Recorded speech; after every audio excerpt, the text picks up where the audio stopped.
And your occupation as well, please? I'm a business person. Okay, I was invited to this peace convention by a friend. And I came here because it was called a peace convention. But I found this catalog, like a booklet, that said something about Yusuf.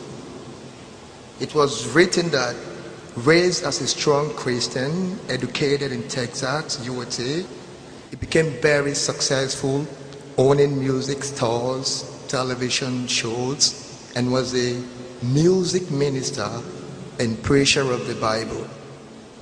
So I want to ask you, sir, as a preacher of the Bible, what was the reason or the point or the truth that you found in Islam that led to your conversion as a strong Christian and preacher of the Bible? That's a beautiful question. Because there's lights in my eyes, I don't know exactly where you are. Can you hold up your hand? I am here, sir. There you are. I'm sorry. Now I see you. Your name is Gabriel? Yes, sir. In Arabic, it's Jibril. That's the angel I was talking about. Yeah. So we're very happy to have you with us today. It's a pleasure to have you with us. And it's a pleasure for you to ask such a question in such a nice way. I'm privileged to ask you that question. I wish I was there. I could give you a big hug. Thank you, sir. Because when I was a Christian, see, I wasn't nice like you. You're nice. I was tough, you know. Because I thought I had to save the world. I'm going to go out and preach a message. And, you know, I'm still a little wacko, don't get me wrong, but not near as bad as I was. What I found, and this is important to know, what I found was in my Bible first. What I found was in my Bible first. Because I used to travel with a lot of the so-called preachers of Christianity. And some of the ones that I traveled with, they don't represent real Christianity, by the way, but I traveled with them and I learned that I couldn't trust them. Especially when they would pick up the Bible and say, the Bible says, the Bible says. And afterwards I would say, it doesn't say that. They say, who cares as long as the people think so. And so it bothered me so much that I started trying to really read and understand many different translations of the Bible. But they didn't match.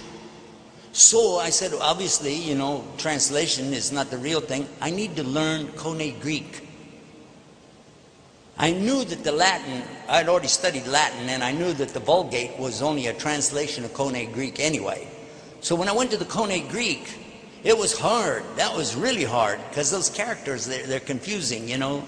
I don't know if you know Greek, but it's weird Greek to me, anyway. Then I come to know that, oh, by the way, actually Jesus' language was a form of Hebrew called Aramaic, a form of Semitic language called Aramaic. And I had no clue what that was. So I tried to learn the Hebrew. Now, all along the way, I'm taking, okay, interlinear Bible. I don't know if you know what that is. That's when you have the word in English, and under it'll have the word in Koine Greek, and you can look it up. Now, people like Ahmed Deedat, Rahimahullah, and Dr. Zakir Naik, they have these giant computer brains, okay? I don't have that. Giant computer brains. They can process all this stuff in their head. And I traveled with Zakir many times, and I have to tell you, he can really do that any time, but this is not my subject. When I was studying it, I came to realize that there was a book called Strong's Concordance of the Bible. My father had a copy, so I would sit there. It's big. It's a very big book. And I would go through and look for these words. And then it will tell you in Koine Greek what's the